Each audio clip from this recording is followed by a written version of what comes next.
Welcome sa DRS 2.0. Fresh at nagbabagang happenings ba ang hanap mo? Mga padabarkads man yan o mga trending topics? Pwes, sagutin natin yan.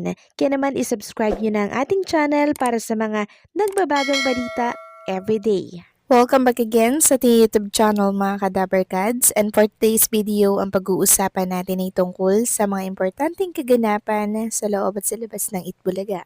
Unahin nating pag-usapan ang inilabas po na video ng TVJ or ng Itbulaga tungkol po sa eksena ni Roel Carino na hinulog po dito sa swimming pool ni Jose Manalo, na kung saan nagre-relapse, diba mga kadabarkads? So paulit-ulit yun. Mahuhulog, babalik, mahuhulog, babalik. And talagang ito po yung nag-trending sa isa sa mga video teaser ng mga Lenten special po dito sa Itbulaga TVJ po na page. Umabot po ng 741k. Pero kung inyong natatandaan nung nakaraan, parang nasa million views na ata yung isa sa mga teaser din ng My Forever. Sabi nga dito na nag-comment, di pa napapalabas, viral na, 1.2 million views na, galing. Yung unang upload nga umabot na halos sa 3 million. Lalo pa yan pag pinalabas na talaga. So marami pong naka-curious mga kadabarkads kung ano ba talaga yung magiging ganap dito ni Roel Carino, ni Bossing Vic Soto, Jose Manalo, and syempre ni Mr. Ryan Agoncillo kasama po ang ilang mga clones dito. So ang dami kasing naka-curious kasi talagang hype na hype ito dahil nga po doon sa mga pasilip nilang teaser na kung ano-ano lang yung ginagawa, pero mas ito po yung inaabangan talaga. Yung entry ni Bossing Vic Soto sa Lenten Special with Roel Carino. So nakita natin dyan na wala po talagang kadouble si Roel Carino. Si Roel po talaga yung nahulog or hinulog dito sa swimming pool. Sabi nga dito na nag-comment, pinakita po na hindi double si Roel talaga ang tinulak. Meron kasing nagsasabi na kadouble lamang daw ni Roel yung nahulog, pero hindi nila alam na mismong si Roel Carino na pala ang nahulog. Samantalang pinakita din po kahapon ang organizational chart ng the CEO. So si Boss Joey De Leon po ang pinakamataas dito. Siya po si Mr. Nava, Chief Finance Officer. Pumangalawa naman si Miles Ocampo bilang Samantha Suarez, VP for Sales and Marketing. Si Eunice naman for Rose Valencia, Sales Agent. Si SQ Jean Carol Beltran bilang Sales Agent din. And si Daryl Shane, Jessa Pascual, Sales Agent. And si Ann Perer, Grace Torres, Secretary. And itong si Ian Red, Betsy Ramos bilang office staff. Si Bembol naman bilang Harry Beloya, Maintenance Supervisor. At ito naman pong si Arman Mandapat, Oscar Salvacion bilang janitor. So yan po yung organizational chart ng the CEO.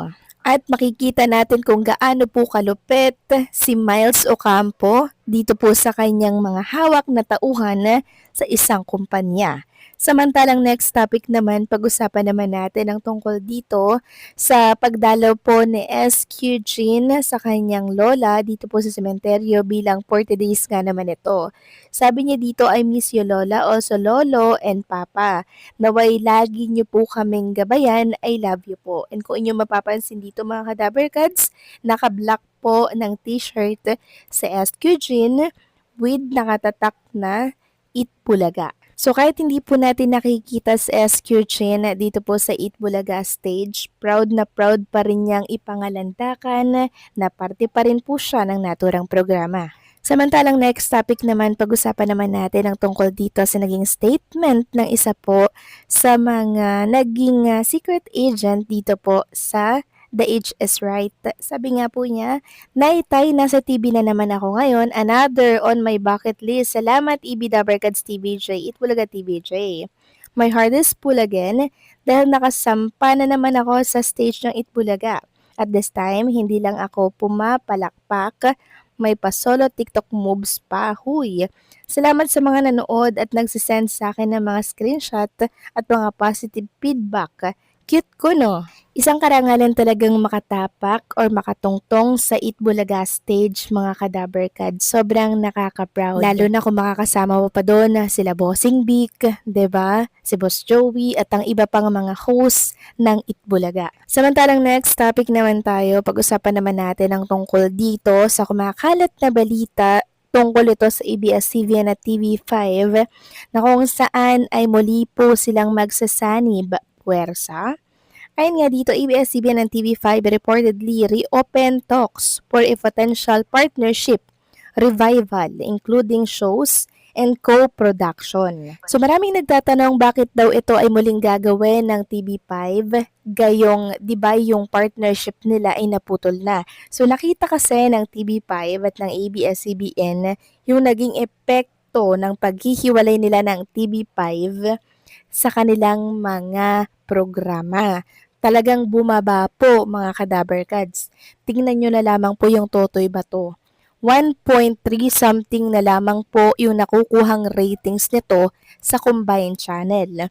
Ganon din po, mga Kadaber Cats, sa ABS-CBN. Nang hindi na po sila umeere sa TV5, bumaba din po ang viewership nila. Doon nila marahil napatunay na kailangan nilang isa't isa, kailangan nilang magtulungan para mas kumita at mag-benefit both side. And wala namang masama kung makipagbalikan ng TV5 sa ABS-CBN kung saan sila mas kikita, why not? 'Di ba?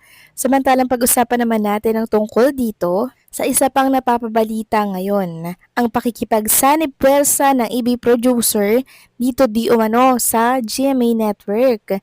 Sabi dito, in progress, sanib puwersa na ang GMA at TV5 nagsisimula ng uminit.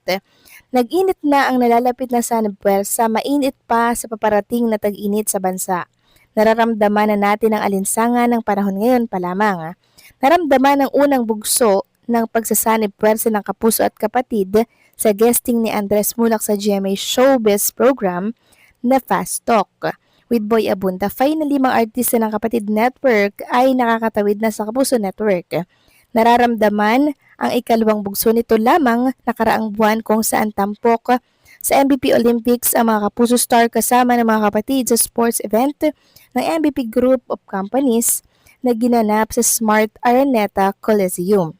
Muling nakatawid ang mga Kapuso Star sa bakuran ng MVP Group event.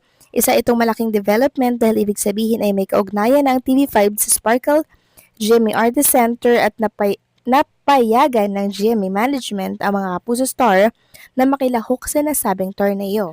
Ikatlong bugso ay patuloy umano ang mga pagpupulong upang isa final na ang terms and condition ng magiging kasunduan ng dalawang higanting network sa bansa.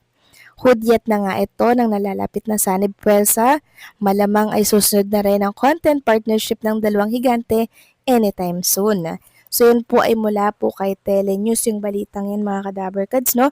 Pero wala pa pong konfirmasyon kung magsasanib puwersa ba ang GMA at ang TV5. Kayo ba, mga Kadaber Cats, anong masasabi ninyo dito? Please comment down below. So paano hanggang dito na lamang po ang update natin at maraming salamat sa patuloy na pagsuporta.